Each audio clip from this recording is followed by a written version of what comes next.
to another episode of the Fantasy Fumble. It is your host, Manny James, over here coming at you with Joe the Birdman. Joe, how the hell you doing today, brother? I'm doing great, Manny. I've had an awesome fantasy football week. All my teams that are looking good looked great last week. Of course, in the Champions League, I got another loss. One more, and I am done in your Champions League. But every other league, man, I am looking rock solid. So I'm all right with that. Yeah, how about you? You know, that Champions League, I'm there on the edge. I'm doing pretty good. I'm on the uptick now. My players that are injured, obviously, I've gotten bit by the injury apocalypse, and it's been some bounce back. So now, I should be getting some players back, which you'll go over here in a moment. But I like my chances, and that Champions League is pretty competitive. But good thing is I get to play one of the 6-1 guys this week, and my team is going to absolutely destroy him. So, oh man, that'd be nice. I hope so. That's going to put me at even for my record. But other than that, all my other teams are doing pretty solid. I'm pretty happy with the lineups. Most of them I'm running a collage of Josh Jacobs, Jonathan Taylor, Breece Hall combination. So, the only alteration would be like some leagues I had like Kenneth Walker in there as well. Yeah, Kenneth Walker's been a pleasant surprise. I guess he didn't surprise too many people, but he surprised me. Yeah. I think he's a great back. He just can't stay healthy. That was his problem, Yeah. Another James Conner. And him and James Conner are both looking rock solid so far. Always when healthy. But yeah, we do have a lot to get into, as you mentioned, and we'll get into all that. But first, a word from our sponsor. Hey there, my name is Manny James Gonzalez with PRB, and I'm a real estate agent here in Central Florida. I'm a U.S. Navy veteran, military relocation pro, and big supporter of 2A and veterans' rights. My specialty is VA transactions. I'm also experienced in all parts of real estate. I've been living in Florida for over 20 years, and I can tell you we still believe in freedom down here. One of the greatest job markets, excellent economy, and no state income tax. When it comes to an agent, you want one that's going to be honest, not afraid of a fight, and most importantly, willing to do the things that some agents aren't willing to do. And what's that, Manny? Shoot straight, Dan.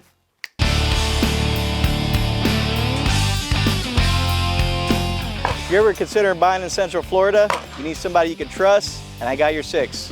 I'm Manny James Gonzalez, buying land for the free and home for the brave.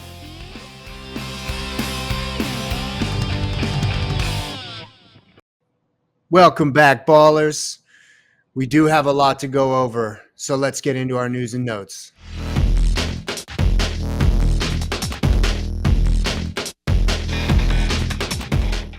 Tua is back on the field.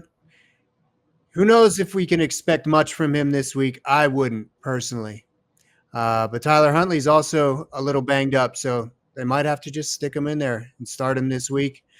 See what he can do. But I would think that they're going to ease him back into a full workload. But who knows, man? They might just say Tua, get going. And also, Puka Nacua is back at practice. They opened that 21-day window for him. DeAndre Hopkins was traded to the Kansas City Chiefs, which I did not expect. And some unfortunate news. Godwin is out for the season.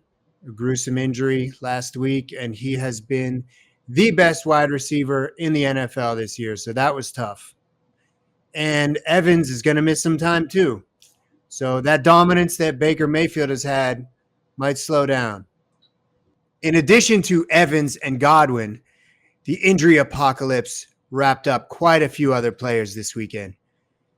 And there are a lot of people that did not practice on Wednesday. I'm going to run down that list right now. For running backs, Kenneth Walker, Ramondre Stevenson, Bucky Irving, and Jerome Ford. Now, the injury apocalypse really swept up the wide receivers. Debo, Jawan Jennings, DK Metcalf, Ladd McConkey, Quentin Johnston, Juju, Calvin Ridley, Alan Lazard, Zay Flowers, Jordan Whittington, Michael Pittman Jr., Josh Downs, and Deontay Johnson all did not practice on Wednesday. So if you have any of those guys, keep a close eye on them. And then for tight end, we got George Kittle, Dallas Goedert, and a non-injury related one, Zach Ertz. Not sure why he didn't practice today. Then at quarterback, it's possible that Jaden Daniels misses this week. He did not practice today. Derek Carr did not practice. As I mentioned earlier, Tyler Huntley did not practice, which means the Miami Dolphins may just roll with Tua the entire game. And Andy Dalton with a thumb injury. I don't think you'd be starting most of those guys I listed at the end, but obviously you got to make plans for Jaden Daniels if you had him as your starter. Oh, yeah. And with injuries come spot starts, right? Players that you got to put in a pinch, excuse me. And I wrote down some notable names, of course, that you could look at the waiver wire. In regards to a lot of those players, though, if they're not mentioned most of the time, there's not really someone that you would play in their place. There's not a player that would take their workload or has a talent to step in and produce at the same level or even at a flex level, right? So right. Some of those players may get lucky, but who would know that Michael McKinney Westbrook was going to get those touchdowns over the last couple of weeks for the Titans, right?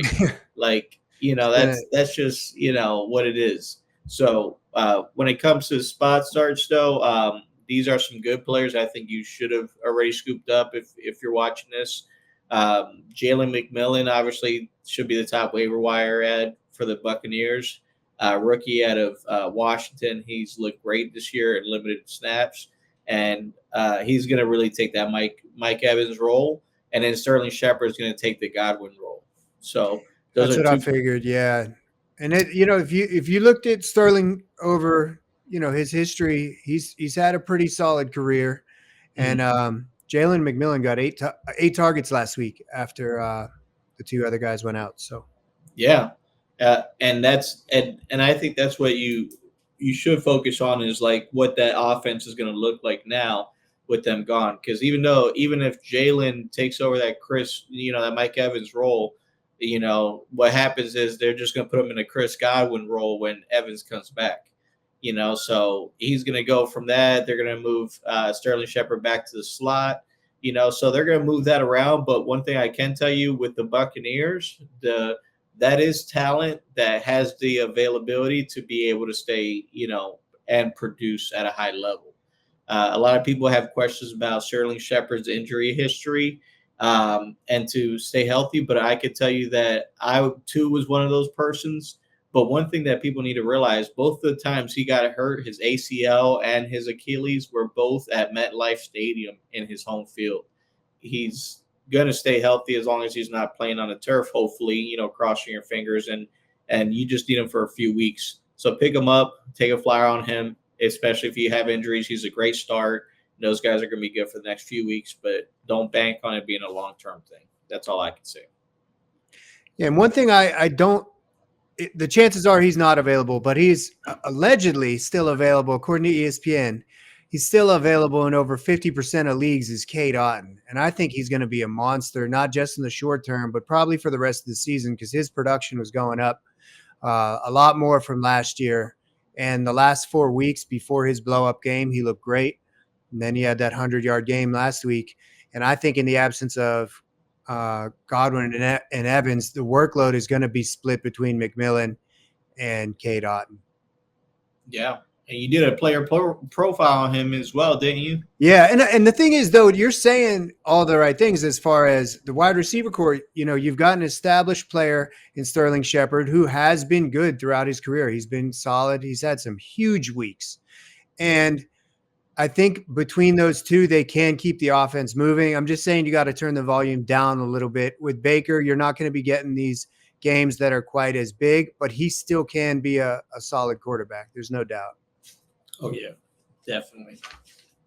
Now, some other waiver wire ads that I would look at, obviously the 49ers, you mentioned were decimated by injuries, right? Ayuk for the season. I actually forgot to mention Ayuk. Yeah. In my news, I forgot to mention Ayuk. Thank you. Yeah, that's all right. I know it happened like the the game up. So most people, knew about it just for those new users that weren't aware. Ayuk did tear his ACL, so he's out for the season. Debo is, of course, hurt again. So, what does that mean? The two rookies have to step up. So actually, Ricky Pearsall, everyone expected him to come in. So he's been like one of the top waiver wire ads this upcoming, morning. But another name that people don't have on their radar is Jacob Cowling. He was actually I was watching the game when they went down, and Jacob Cowling was actually running the Ayuk role. And I like what I saw. He was stretching the field. He was making tough contested catches, and he only had he had 3 looks and 2 receptions. But from what I saw, he looked he didn't look like he had nerves at all. So you're going to see Pearsall getting worked in the offense for sure and getting a lot of those short passes and dump offs and everything like that. But I expect a lot of those Brandon Ayuk type passes to him. So I would stash him if you're in a really deep league, 12 or more league. But if you're looking at just a regular, 10 man or under, I wouldn't even recommend wasting a roster spot for him. And another guy that may have been dropped in the last couple weeks, it's very likely in half my leagues he was dropped, is Juwan Jennings. So if you're able to grab him, he is still banged up right now. He might not play this week. But long term for the rest of the season, I think he's a great ad. And at the very minimum, if you got a spot on your bench, just hold him and see what he does over the next few weeks. But I think he's going to be very involved. Yeah, very good. Now let's get into our hot matchups of the week, Manny.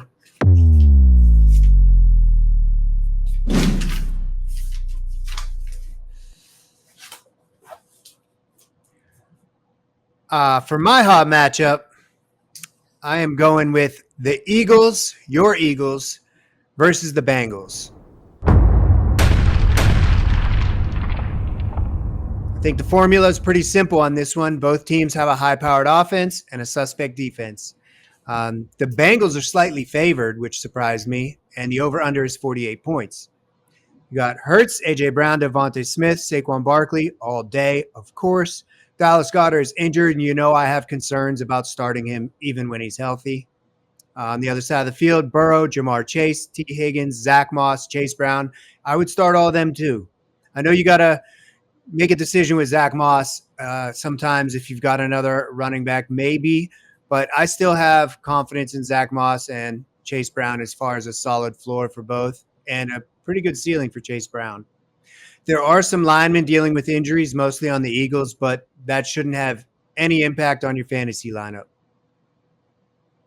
Yeah, Saquon's still going to produce. He's still going to be a monster. No one, like you said, no one's going to shut down A.J. Brown. I mean, Hurts, we'll see what kind of Hurts shows up on Sunday as far as production. And even Devontae Smith, right? We need a Devontae Smith bounce-back game. Yeah, we got to have a bounce-back game, yes. Because he was out the next game after that concussion, and then this is his first game back. I don't even think he had a single reception, maybe one, if we're lucky. But it definitely wasn't a good game for him just because he wasn't involved.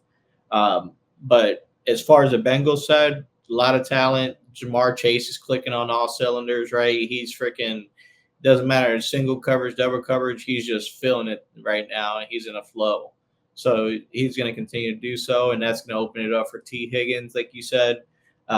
Chase Brown does have the higher ceiling out of the two, I think, now over Zach Moss, unfortunately. But that's how NFL backfields work. They ride the hot hand. Smart coaches do. And they went in there with Zach Moss, hoping he was the guy, and Chase Brown just decided, hell no. You already drafted the guy, right? That surprised me the way that shifted. I mean, that happened just over one game, pretty much, that we actually saw that shift. And then Zach Moss has been kind of just average since that game 3 or 4 weeks ago, whenever that was. And I traded him by then in all leagues. I have Zach Moss in quite a few leagues, and I dropped Chase Brown in quite a few leagues too. That one burns, though. I think there's a few of us that can say we dropped Chase Brown, in the first couple of weeks because we didn't know what the hell that carousel was, and to find out that he was a really good flex, you're like, damn, I had that flex just sitting on my bench. I just gave him away. But it is what it is. That's fantasy. You're watching to see what happens. It doesn't happen. You drop him. It's like when I traded Ayuk to you, and then that week he gets 125 yards and looks incredible. And I know he's hurt now, but like it's how it is sometimes. Yeah. Now, who do you have for your hot matchup, Manny? Yeah, for my hot matchup, I went ahead and went with the Vikings versus the Rams. I think that's going to be a high-scoring game. Vikings have a really great defense, but I think with the Rams getting Cooper Kupp back, it's going to be one of those type of games, like the Super Bowl type of performance, where it's just going to be him and Stafford all day. So I think that's going to be, obviously they're going to feed Kyren Williams like crazy. You're not going to not feed one of the top running backs in the game. So Kyren Williams is going to continue to get his touches and his snaps. He's going to have a multi-touchdown day. You're going to see Cooper Kupp with a 10-catch type of day. And then on the opposite side, the Vikings are going to, I think they take the win, right, because they've been on fire lately. And even against the Detroit team, I was actually surprised on how good they played. The Vikings have shown me that they consistently play against other, good teams. So Justin Jefferson, the quarterback-proof wide receiver, right? He's the only one. Yeah, I think right now. He's the only one proving it so far this season. Yeah, definitely. Aaron Jones has looked good. He turned back the clock, right? He's, as long as his hammy stays intact, he's good. He has. And then obviously the last part is between Addison and when Hawkinson comes back, between him as well. I think he still hasn't even activated yet, right? I think. Well, right now he's listed as questionable for this week. They have activated him. They opened that 21-day window a couple weeks ago. But the thing is, what you were just talking about with Addison and Hawkinson, that's difficult to navigate. What their workload and their production is going to look like for the next half of the season is tough to say. And I've been thinking about it a lot because I got Hawkinson in 2 leagues and Addison in 3. And after this week, it's going to be a toss-up to see what those guys do. I would hope that Addison has a big game this week and sell high on him. Yeah, he has a good matchup, and I was thinking the exact same thing. Are there any other notable games that you want to bring up? Oh, yeah, definitely. Some other notable games. I mean, I was looking at the Green Bay versus Jacksonville. I mean, that spread is 49.5. That's actually probably one of the highest rated scoring games of the week here. Green Bay obviously has a great defense. Jacksonville is not the greatest offense, one of the worst defenses. So obviously Green Bay loves to pour on the points. You're going to see an absolute show from Jordan Love. He's going to lay it on to Jaden Reed. They're going to have all kinds of flea flickers, all kinds of crazy shit, end arounds. Romeo Dobbs, man, one of my favorite waiver wire ads this year. Yeah, you've been talking about him all year. Yeah, he's been solid, man. He's a really good flex. I love it. I love the fact that I got him for free, and I got him in all my leagues. So, but Romeo Dobbs is going to get some looks, and of course Josh Jacobs, right? When you look at running backs, guys, you look at certain types of running backs and schemes. Green Bay is a good running team. They have some big linemen, and they have a big back. And the way Josh Jacobs is, he's not the type of back that really gets hit hard because he's always the one doing the hitting. Kind of like Derrick Henry, James Conner, he's making the contact. So when I always watch him play, he's always falling forward or he's always squared up, and he's just a really big dude, solid dude. Yeah. So they're just going to pound the rock. Jacksonville can't stop it if they wanted to, so they're going to pound it right up the gut and then just throw some touchdowns. So expect them to have a big day. Obviously, on the opposite side, I already mentioned that Jacksonville. And besides Evan Ingram, I really wouldn't, and I know anybody else. And I know it's been up and down, but with all the receivers in Jacksonville, it's a coin flip. But what's his name? I'm Christian blanking. Kirk. No, not Christian Kirk. Blanking. Oh, you're talking about Brian Thomas Jr. Thomas. I was going to say Brian Johnson. Thank you, Thomas. Brian Thomas. I think last week I called him Brian Johnson. But yeah, Brian Thomas Jr. has been pretty consistent. He's had a couple down games, but most of his games have been rock solid. So I would definitely play him too. Yeah, you're right about that. I forgot about him. He's been a stud rookie. And I thought it was just LSU, man. And nah, he really is a really great receiver. So Yeah, those happy to see LSU him. receivers, man, What they let everyone know what's up. Another game I think is going to be good is the Cowboys and the Niners. Despite all the injuries on the Niners, they still are a solid offense, and I believe if you do get, like, a lot of these guys have been playing injured all year, so if I don't know what the status is going to be with Kittle and with Debo or Jawan Jennings for that fact, but Jordan Mason's going to go, and Brock Purdy's been consistent. And then, of course, with the Cowboys, CeeDee Lamb, he needs to step up a little bit just to meet expectations. But I'm actually pretty high on Rico Dowdle, too. I think he's going to have a good game, even though the Niners have a pretty good run defense. I think he's going to get enough volume where he has a solid day, too. Yeah, and coming off a bye, definitely the Cowboys have something to prove because I think they got their ass waxed the last game they played, right? Yeah. They really went to the bye week with their tail between their legs. Oh, my goodness. Big and, time. And for a team, that's actually the perfect time to have a bye week because you can really get your shit together, dig in, game plan, and you get an extra week to plan for the team you're playing against. And so I think CeeDee Lamb's going to finally have that breakout game we've all been waiting for, right? All the CeeDee Lamb owners are going to rejoice here this week. And, of course, on the Niners side, you're going to get to see those young guys we talked about, Ricky Pearsall and Jake Allen, go to work. But, of course, Kittle's going to not practice all week and hopefully play on Sunday. That's what he usually does, Yeah. But then there's times where he just ends up being out. You're like, fuck, Kittle, why do you always play my But there's other times he goes in injured and puts up 30. So yeah, you never he does. know. And He's the same with amazing. Debo. Same with Debo. He's that same kind of guy where he'll be questionable all week and then have a monster game. If those guys do play, you got to expect them to have a big game, even if they're slightly injured. And on the Cowboys, I actually like Ferguson as well. He's going to be heavily involved. And Jalen Tolbert, I know the last game, but I mean, I was just looking at the score. I forgot how bad it actually was. It was 47-9. So you can't really look at last game and base too much off of that. I think Jalen Tolbert, Ferguson, CeeDee Lamb, and Rico Dowdle have a solid day. Yeah, and Dak too.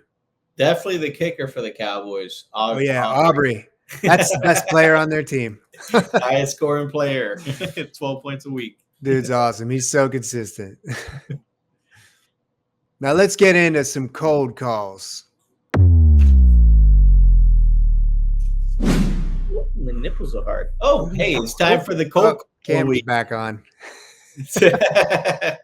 All right. Yes, sir. So for my cold call this week, I'm going to go ahead and go with the Saints versus the Chargers. Two dumpster fires going at it, right? Brutal. Throwing two baboons throwing shit at each other. See who is the bigger shithead. So it's going to be fun. So Saints are definitely down Derek Carr, right? So it's going to be Spencer Rattler again. Chargers actually have a solid defense, so I expect him to struggle. Kamara is going to be like the only serviceable guy I would play off the Saints because Olave is out, Shaheed is out, so basically it's going to be a really tough matchup. But then on the flip side, the Chargers, besides J.K. Dobbins, you really don't have much options for them as well. So they're going to run it through J.K. Dobbins. They might get Ladd McConkey involved if he plays, which you said he's a question mark already. Yeah, he didn't practice today. So I don't know. A lot of the times it's tough to make a decision. I know it's only Thursday when you're watching this, but it's still tough to make a decision when you see someone hasn't practiced all week. They're questionable Friday, and then they get a full practice, or if they get a full practice on Friday, you still have that lingering in the back of your head, like, well, he's questionable all week, So yeah. I don't know about Ladd McConkey, and Saints and Chargers defense has looked all right. So. Yeah, they've been solid. They're reeling from some losses. I think I don't know if the Chargers recently lost. I think they might have won, but they lost some tough games. So I definitely don't want any part of either of those teams. I traded away any stock I had in the Saints early on, and not on purpose, just because I had better deals in place. But I'm feeling really good about those trades right now. Yeah, and I just think what you said about Dobbins and Kamara is true. Those are the two guys you're going to start. They've been consistent, but probably got to kind of temper your expectations a little bit because that's all the defense is going to focus on for both of them. RB and D, running backs and defense. That's it. It's going to be a grind fest. Yes, and similar to the one I'm going to mention, my cold call, which is the Chiefs versus the Raiders. And I know it's funny, like, we're talking about the Chiefs a lot differently at the beginning of the season, but there's so many moving pieces with both of these teams right now, injuries, trades, and overall expectations. But the Chiefs are still somehow undefeated. Patrick Mahomes, he's just not a good fantasy quarterback. He might be a good real life quarterback, but in fantasy, he's not doing anything for you. He really fell off at the end of last year and hasn't come back to full speed. And his two biggest offensive weapons, Pacheco and Rashee Rice, have been out with injuries. And Travis Kelce lost a step. Like, you got to acknowledge the fact that he's not the same player either. So the Chiefs have actually been leaning on Kareem Hunt, which is shocking to see how productive he's been and how consistent he's been. With all that young blood around, you think that Kareem Hunt's just going to come up as a change of pace back, and he's just taking over that backfield. But the Chiefs have been leaning on him and their defense to win games, and it's working. But there's no one on that team aside from Kareem Hunt that I would play with confidence, including Travis Kelce. I mean, yeah, you're going to play him because he's probably your best option, but the same way the Chiefs have been leaning on Kareem Hunt, the Raiders have been leaning on Alexander Mattison after Zamir White turned out to be a total bust. And the last few weeks, Mattison has looked great, but the Devontae Adams trade has not helped anyone on that team. Trey Tucker's numbers have gone down, and Jacoby Myers has been banged up for the last few weeks. So if he goes into this game a little bit banged up, they're probably going to lean on Alexander Mattison again. And Mattison is the only player I would start on the Raiders for sure. Possibly Jacoby Myers if you don't have a better option, or if you're in a three wide receiver or a double flex league. But I don't even know what's going on with their QB situation. Are they starting Gardner Minshew again this week? I saw they signed Desmond Ridder, but I think this week I'd assume they're going with Minshew again. What I see happening is the Chiefs will get an early lead and grind this one out, but don't expect a high score. Start Hunt, start Madison, start Kelce probably, and Jacoby probably, if that's your best option, but don't expect too much from them. And the only one I would have confidence in are Hunt and Madison. Yeah, and I can see how you could consider this a very low-scoring game. Definitely Raiders is a mess over there, right? Like, I'm glad I don't have any shares of them, although I wish I had some shares of Devontae Adams right now, right? Yeah. I felt good about not drafting him, and now, I'm like, man, he's a good value. I felt good about not drafting him too. I was talking about at the beginning of the season, you guys are going to be sorry. Yeah, well, we'll see how good he does with New York, but I think he's going to be pretty solid.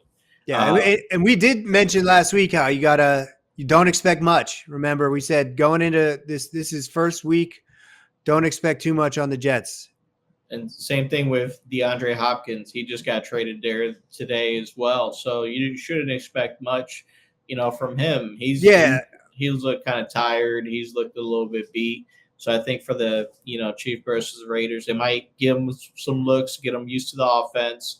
They might get them at least acclimated, and once they get the lead, they'll pull them out and just let Carson Steele and these guys run it out.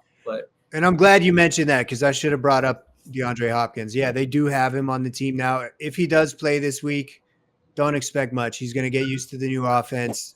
They'll feed him a little bit here and there just to get him warmed up. But, yeah, that's probably all it's going to be is a warm-up game. Now it's time for the shit call of the week.